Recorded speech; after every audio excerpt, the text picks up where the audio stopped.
Masa pemerintahan Kesultanan Delhi Islam.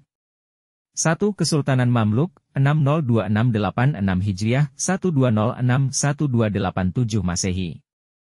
Melemah dan runtuhnya dinasti Al-Ghauri di India tidak berarti jatuhnya pemerintahan Islam. Panglima Qutbuddin Aibak dengan segera menyelamatkan bendera Islam dan menegakkan sebuah kesultanan Islam dengan Delhi sebagai ibu kotanya. Setelah Aibak meninggal, Panglima Syamsuddin Tatamisi naik menggantikan posisinya, 1211-1236 Masehi. Dia adalah penguasa Mamluk yang paling terkemuka. Kekuasaan setelahnya dipegang oleh Bulban, 1266-1287 Masehi, sultan besar yang kekuasaannya diakui oleh seluruh raja Hindu dan Buddha di India. Para penguasa Kesultanan Delhi ini adalah para panglima yang tangguh. Mereka adalah para mantan Buddha yang berasal dari Turki, Afghanistan, dan Asia Tengah. Kekuasaan Mamluk berakhir dengan pindahnya kekuasaan mereka kepada keluarga Al-Khaliji. 2. Pemerintahan Al-Khalijiyah, 689-720 Hijriah, 1290-1320 Masehi. Pendiri pemerintahan ini adalah Jalaluddin Firuz Shah. Awalnya dia adalah wakil Mamluk. Pemerintahan ini telah menguasai wilayah Islam yang cukup luas di India yang meliputi Deccan, Bangladesh, Jaitur, dan Gujarat. Jalaluddin digantikan oleh saudaranya Alauddin Muhammad Shah. Dia adalah sultan paling terkemuka pemerintahan ini. Pada masa kekuasaannya, tentara Mongolia keturunan Genghis Khan menyerbu India sebanyak 2 kali. Pertama, tahun 1297 Masehi dalam pertempuran di Punjab, Sultan Alauddin berhasil menghancurkan 100.000 pasukan Mongolia. Kedua, tahun 1305 Masehi, di ibu kota Delhi, Sultan Alauddin menghancurkan pasukan Mongolia melebihi kehancuran sebelumnya. Pada masanya, ia berhasil menaklukkan Bhopal, Maharata, Bombay sekarang, Gujarat, Ciur, Deccan, Telangana, dan Mysore. Citur dan Deccan adalah 2 kerajaan terkuat di India yang tidak mampu ditaklukkan oleh Sultan Mahmud Al-Ghaznawi, Muhammad Al-Ghauri maupun Alexander Makedonia. Oleh kesuksesannya menaklukkan 2 kerajaan besar ini, Sultan Alauddin digelari Iskandar II. Setelah kematiannya, timbul perselisihan di antara anak-anaknya. Sehingga, pemerintahan terpecah belah dan akhirnya dikuasai oleh Tagluk. 3. Pemerintahan Et-Taglukiyah, 720-815 Hijriah, 1320-1412 Masehi. Pemerintahan ini berdiri di tangan Ghiyatsuddin Tagluk yang berasal dari Turki. Dahulunya dia adalah pemimpin pasukan sehingga diberi julukan Al-Ghazi, karena banyaknya kemenangan yang diperolehnya atas Mongolia. Anaknya Muhammad mengalahkannya dan menduduki kekuasaan. Penguasa paling terkemuka dari pemerintahan ini adalah Firuz Shah yang berkuasa selama 40 tahun. Setelah masanya India digoncang berbagai perselisihan. Pada akhir kekuasaan mereka, yaitu tahun 1398 Masehi, Timur Lang memusnahkan negeri India, hingga sampai ke Delhi, lalu dengan cepat ia beranjak meninggalkannya. Ketika ditinggalkan Timur Lang, pemerintahan telah berada dalam keadaan rusak dan hancur serta timbul berbagai perselisihan, hingga berdirinya pemerintahan Hadrahaniyah.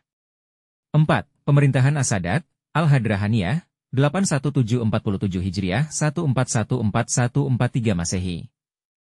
Merupakan pemerintahan yang berumur pendek dan memiliki kekuasaan yang terbatas. Pada fase ini sebagian besar wilayah telah memisahkan diri. Pemerintahan ini telah dimulai oleh Sultan Sayyid Hadrahan yang telah menyerbu ke India, dan mengklaim bahwa dirinya adalah wakil dari Timur Lang. Setelah itu berkuasa anaknya, Sayyid Mubarak. 5. Keluarga Alauddin, 855-932 Hijriah, 1451-1526 Masehi. Keluarga ini berkuasa di Lahore, ketika kondisi di Delhi sedang kacau. Bahlul Aludi, pendiri keluarga ini, menyerbu ke sana lalu menguasainya. Kemudian kekuasaannya meluas ke selatan dan tengah India. Masa kekuasaannya relatif stabil. Setelahnya, anaknya Iskandar bin Bahlul berkuasa. Setelah itu anaknya, Ibrahim. Pada masanya negeri ini kacau. Sultan Babur dari dinasti Mongolia Islam menggunakan kesempatan emas itu untuk melakukan serangan. Pada hari Jumat tanggal 8 Rajab 932 Hijriah, 21 April 1526 Masehi, pecah pertempuran dahsyat di Panipat. Sultan Ibrahim gugur dan pasukannya tidak mampu bertahan menghadapi pasukan Babur yang telah menemukan dan mempergunakan senjata meriam. Babur kemudian mendirikan kekaisaran Mongolia yang besar di India. Raja-raja wilayah. Pada fase ini India belum memiliki satu kesatuan politik. Selain raja di Delhi, masih banyak raja yang menguasai wilayah-wilayah besar yang terpisah-pisah di seluruh penjuru India. Raja-raja wilayah yang paling penting adalah sebagai berikut. 1. Kashmir. Penguasa yang paling terkemukanya adalah keluarga Syamsuddin Shah Mirza pada masa antara tahun 744-970 Hijriah, I343-1562 Masehi. Pada tahun 995 Hijriah, 1586 Masehi keluarga Timuriyah menguasainya. 2. Sind. Keluarga penguasa terkemuka adalah Semmani kemudian Satmakan, lalu keluarga Shah Baik al-Kandahari. Secara berturut-turut keluarga ini memerintah antara tahun 865-995 Hijriah, 1460-1586 Masehi. 3. Punjab. Dahulunya mengikuti Raja-Raja Delhi, kemudian keluarga Al-Afghanistani Raisyarah berkuasa hingga tahun 932 Hijriah, 1526 Masehi, yang kemudian dikuasai oleh Babur Shah et-Timuri. 4. Gujarat, India Barat. Diperintah oleh keluarga Muzaffar Shah.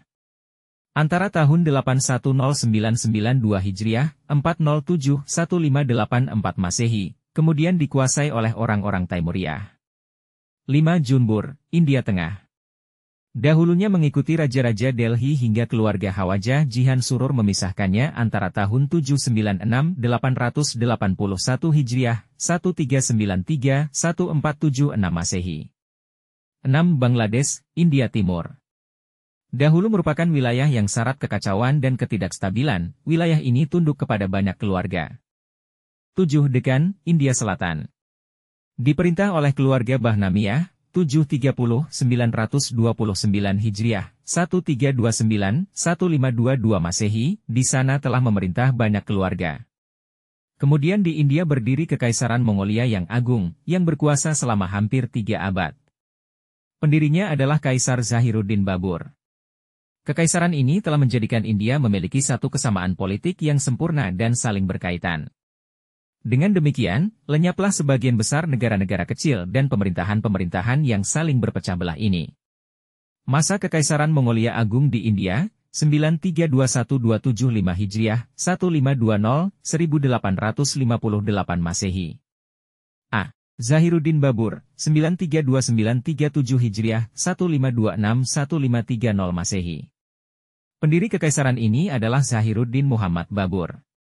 Dia adalah salah seorang pengawal dan cucu Timurlang, yang memulai kekuasaannya di Afghanistan pada tahun 910 Hijriah, 1500 Masehi. Dia menyerbu India dan mengalahkan keluarga Alauddin lalu menguasai sebagian besar wilayah negeri itu. Dengan ini dia memulai kekaisarannya. Masa kekuasaannya hanya 4 tahun. Kaisar-kaisar Mongolia yang terkemuka sesudahnya adalah sebagai berikut.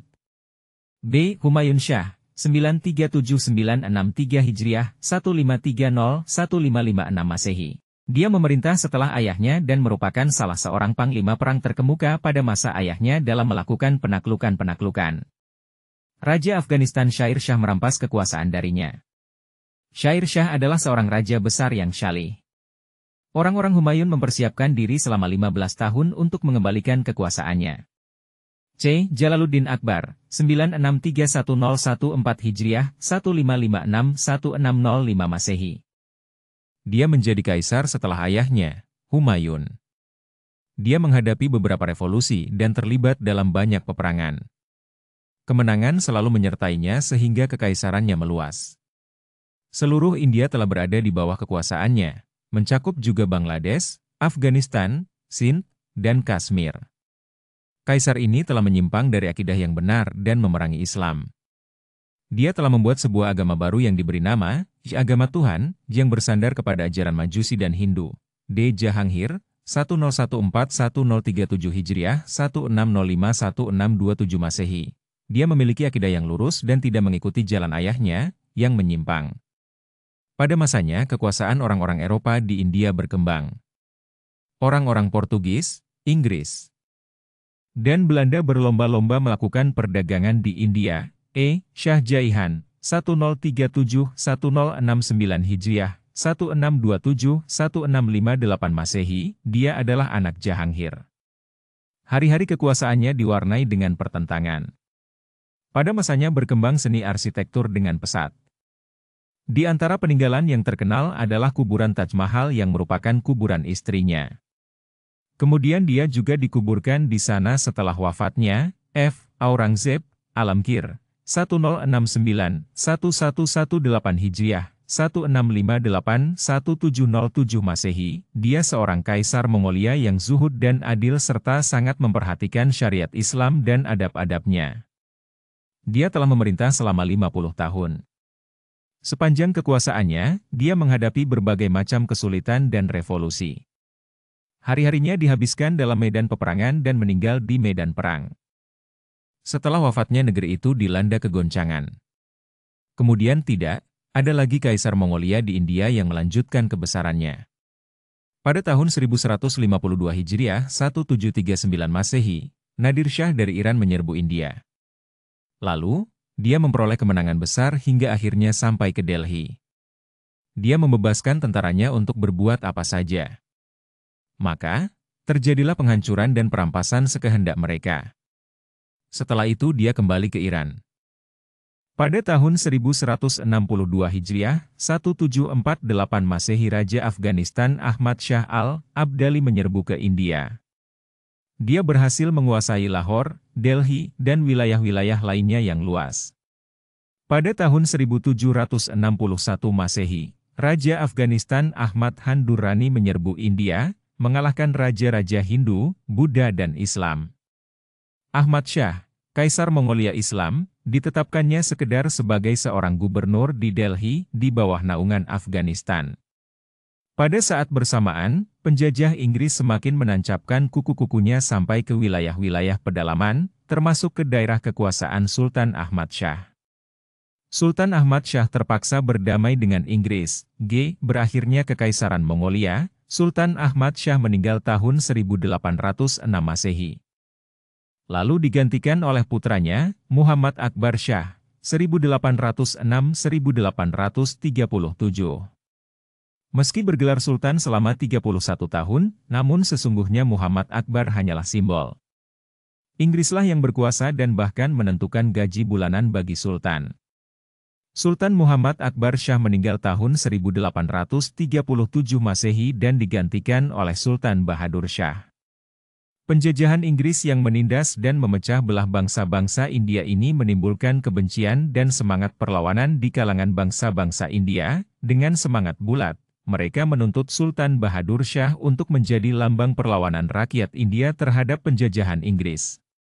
Sultan menyetujui keinginan rakyatnya, dan pada tahun 1857 Masehi pecahlah perlawanan rakyat India melawan penjajah Inggris.